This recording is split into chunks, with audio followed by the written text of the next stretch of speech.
Hi, welcome to Medverse YouTube channel. Along with Prof Exam question discussion, we are also starting our NEET PG Rapid Revision series that we call RRR series. So today's subject is microbiology and today's topic is gram-positive cocci. Now we will read this in a very comparative manner so that we can integrate it better. So first we will start with a very simple question. That is, a young man came to OPD with a red and swollen area on the skin of leg. Okay, this occurred after attaining cut injury during playing outdoor games. He had fever also, so this is important. He had fever. Now he had also cellulitis is suspected. Okay, cellulitis is suspected. Cellulitis is suspected, and he has fever. But cellulitis can be caused by both staphylococcus and streptococcus. Staphylococcus and streptococcus. So which among the following is the biochemical test that can differentiate both the bacteria? So our options are coagulase test, CAM test, catalase test, and oxidase test. So you know that coagulase test is used to differentiate the species of Staphylococcus. Okay, the Staphylococcus is a whole genus, and to differentiate between the species we use coagulase test. So by that we derive into staphylococcus aureus, etc., and coagulase negative staphylococcus like cons, those are staphylococcus epidermidis, saprophyticus, etc. Now cam test is also very important. That is useful for your streptococcus agalacti. Okay, we will tell about it later. Now catalase test. Now catalase test is the answer, because catalase test differentiates between streptococcus and staphylococcus. Generally, when you have done your gram stain, then you are saying gram positive cocci. Now there are only three possibilities generally. So first is staphylococcus, that is staphylococcus, now streptococcus, and the third one is very rare, that is micrococcus. Okay, micrococcus is usually a commensal, and it is seen in immunodeficient patients. So staphylococcus and streptococcus is our main goal. So staphylococcus and streptococcus is differentiated by catalase test. So catalase positive test is given by staphylococcus, but streptococcus is catalase negative. But micrococcus is also catalase positive. So the differentiation between is staphylococcus and micrococcus is by OF test. That is OF test. OF test, that is fermentation test. Micrococcus ferments, gives fermentation, that is called OF test. Okay. Now we will see the tube coagulase test. We will discuss about the coagulase test. The tube coagulase test is given by extracellular surface coagulase enzymes, coagulase enzyme, which is also activated by coagulase responsive factor. Okay, coagulase responsive factor, that is CRF. In presence of CRF, coagulase, this surface coagulase is activated. So this is tube coagulase test. This is now usually done. And slide coagulase test you have maybe done in your microbiology practical room in second prof. That is caused by clumping factor. Okay. Previously it was called bound coagulase. Now it is not called bound coagulase. It is clumping factor. It is different from coagulase. Okay. So we will know about the one option among these was oxidase test. Yeah, this is oxidase test. Now we will know about this oxidase test. So there is a mnemonic about oxidase test. I have made this oxidase test positive organisms are A, B, C, H, K, L, M, N. Now some things are missing here, some letters. Now A, B, C, H, K, L, M, N in such order. Okay, so A is for Aeromonas, B is for Brucella, Burkholderia and Bordetella, C is for Campylobacter, H is for Helicobacter, K is for Klebsiella, L is for Legionella. Legionella is a very common pneumonia agent. So M is for Moraxella, Micrococcus. Micrococcus is a commensal, I have told, and Moraxella lacunata usually causes angular conjunctivitis. And Moraxella catarrhalis also is there. Now N is Neisseria. Okay, Neisseria is oxidase positive. Okay.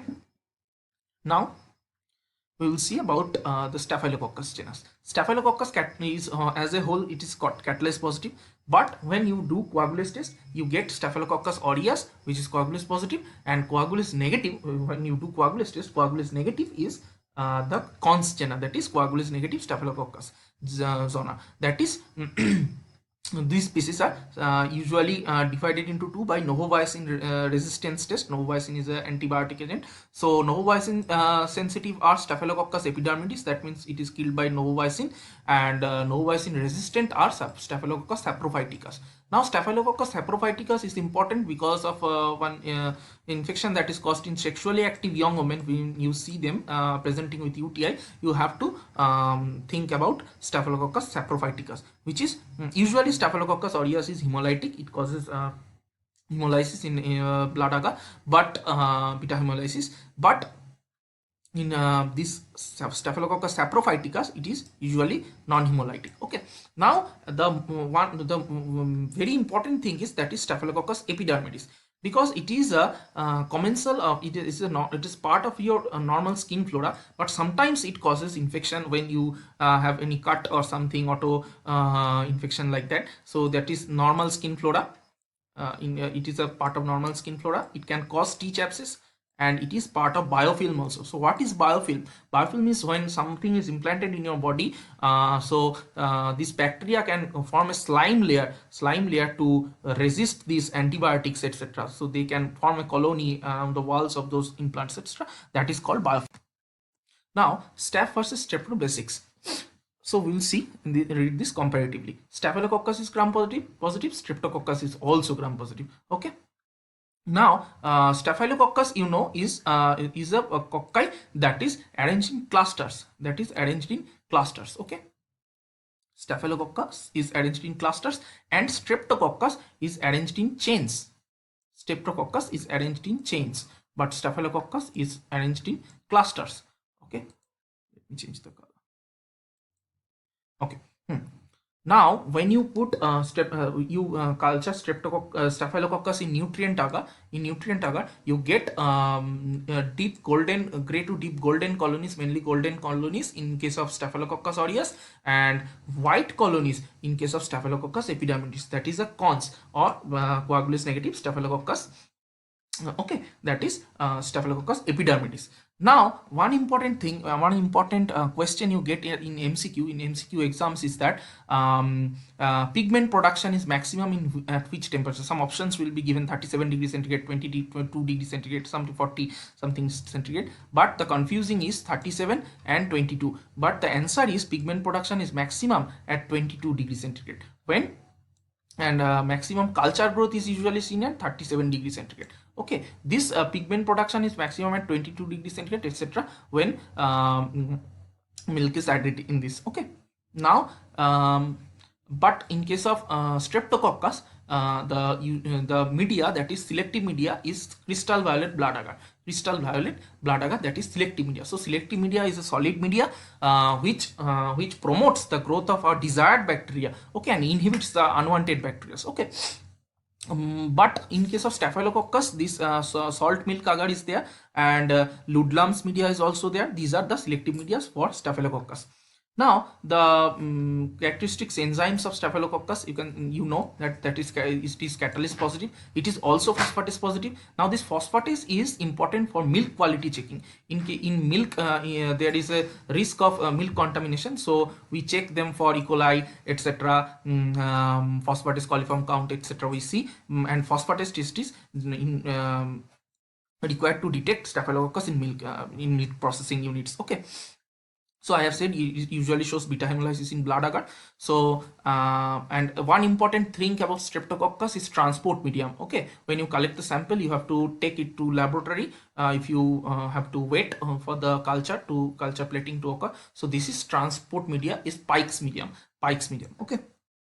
Now the important enzymes for Staphylococcus, important enzymes or important toxins, that is hemolysin, that hemolysis, because that lyses the RBCs. So that is of three types: alpha, beta, gamma. Now these hemolysins are also seen in streptococcus also. Okay. Now this streptococcus means, here I have actually tried to talk about streptococcus pyogenes, that is group A beta hemolytic streptococcus. In here we will talk about other groups also later.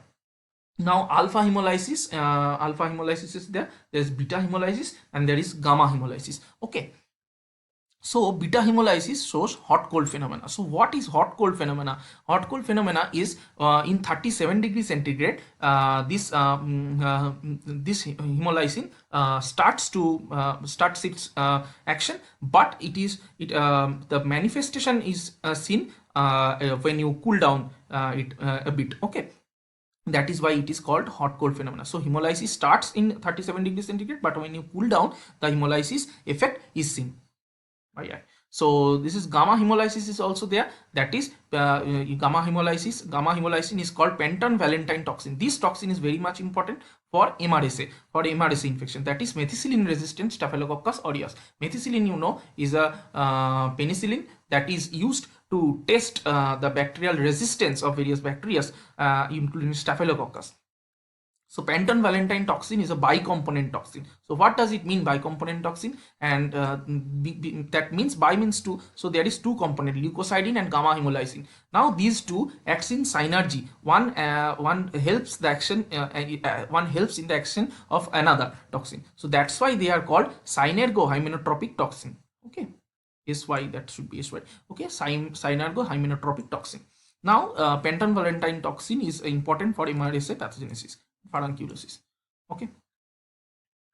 Now we will see the streptococcus, some important streptococcus enzymes, that is streptodornase, that is DNase actually, that breaks DNA, and this is very much important. This is pyrogenic exotoxin or dixtoxin or scarlatinol toxin. Okay, that leads to toxic shock syndrome. It is a super antigen. Super antigen means the body cannot produce antibody against this, or cannot produce effective antibodies against this. Okay, these antigens. So that creates a huge reaction, that creates a hypersensitivity reaction. The body cannot act against this effectively. Now hypotension etc occurs and the patient collapses easily.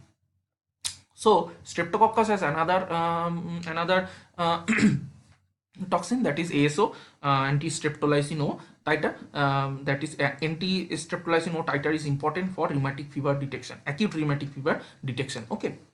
So it also has hyaluronidase. This hyaluronidase usually helps Staphylococcus and Streptococcus, both of them, to cause cellulitis, necrotizing fasciitis, etc. Okay, this helps in spread. Hyaluronidase actually breaks the actually helps in the spreading of any infection. Okay. Now other toxins of Staphylococcus, that is enterotoxin, which causes diarrhea by vagal stimulation. Now it is not an endotoxin because it is exotoxin. It is produced outside body. It is so when you take any milk substance etc outside, any outside roadside food stall etc water, so these types of acute, if it is acute within 1 to 6 hours, then it is in Staphylococcus usually. But if you take fried rice etc, then if the window period is 1 to 6 hours, then it is bacillus, cereus. And if the food is usually canned food, then the infection is Clostridium botulinum infection. The manifestations will be usually same, nausea, vomiting. Okay. So 1 to 6 hours, this window is very much important. And this also a question also came this year in NEET PG 2021, that what is the one, there was this point was given 1 to 6 hours, and there were options to confuse you about bacillus and staph etc. Okay, so fried rice etc you are saying, then that is bacillus, and if you are seeing creamy pasta, milk items, that is staph, and if you are seeing canned item, then that's for sure Clostridium botulinum. Now toxic shock syndrome also is present in Staphylococcus also. I have said that it is present in Streptococcus, it is also present in Staphylococcus. Okay, TSST1, which is equivalent to enterotoxin F and pyrogenic exotoxin C of group A beta hemolytic streptococci, that is GABHS. which is we call GvHS. You can see here pyrogenic exotoxin is pyrogenic exotoxin C, which is equivalent to TSST1 of Staphylococcus. Now, so clindamycin decreases. Now in toxic shock syndrome, clindamycin can be used because clindamycin decreases toxic shock syndrome toxin 1 production. Okay. Now there is another toxin, that is exfoliatin. So what does exfoliatin do? Exfoliatin causes epidermal peeling and that causes Ritter's disease in neonates and toxic epidermal necrolysis, etc. Toxic epidermal necrolysis also can be caused by various drugs like epileptic drugs. Okay, penicillin, and the most important topic here in Staphylococcus is penicillin resistance. So penicillin resistance is shown by various bacterium, that is by beta-lactamase, the beta-lactamase production, and another is penicillin binding protein to modification. Okay, by this protein penicillin can act in the cell. Now this is modified, and this is modified by MECA gene. Okay, MECA gene, that is transferred by plasmids and most importantly most commonly by transduction. Okay, now by so MRSA, methicillin resistant Staphylococcus aureus bacterium shows this PBP2 modification. Now some antibiotic drug of choice or first line drugs are important because in MRSA, if MRSA is established, then drug of choice is vancomycin. Okay, but if you are suspecting MRSA and if it is not still proved, I mean culture report is still not there, so you have to start daptomycin, because you have to take it as vancomycin resistant Staphylococcus aureus, because these are very much prevalent today. And skin and soft tissue infection by MRSA is treated by drug of choice doxycycline, 5th generation cephalosporins. These are not resistant to other glycopeptides like tigecycline, etc. and daptomycin, tigecycline, etc. very important. Cotrimoxazole. Okay, these are skin and soft tissue infections of Staphylococcus. Now VRSA drug of choice I have said, that is daptomycin, and tigecycline you can be used, as streptogramins like quinpristine, dalfopristin can be used too. Linezolide is also used. So this is all about Staphylococcus.